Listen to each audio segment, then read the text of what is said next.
হাসছো কেন? এই রে, আছে তো মাত্র 50 টাকা, আর বিল তো মনে হয় হয়েছে 1000-2000 টাকা। এবার কি করব? মালিক আইডিয়া, ওইদিকে দেখো মুরগি। দাঁড়াও, বিলটা আমি দিয়ে আসছি। দাদা একটা ম্যাগি।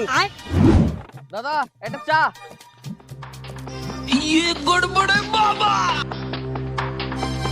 लेकिन एक सेकंड। দাদা টাকাটা কিন্তু প্রথমে আমি দেখেছি। কিন্তু তুললাম তো আমি আগে না। টাকাটা না তোমার না আমার, টাকাটার আসল মালিক রেস্টুরেন্ট। দাদা এই দাঁড়াও, দাঁড়াও, দাঁড়াও। আচ্ছা ঠিক আছে, নাও তুমিই রাখো, শুধু আমার বিলটা দিয়ে দিও। বিল এক কাপ চাই তো খেয়েছে। আচ্ছা ঠিক আছে, তোমার বিলটা আমি দিয়ে দেবো। দাদা ওনার বিলটা আমি দিয়ে দেবো। দাদা আপনার বিলটা টোটাল 2030 টাকা। আপনার 30 টাকা আর ওনার 2000 টাকা।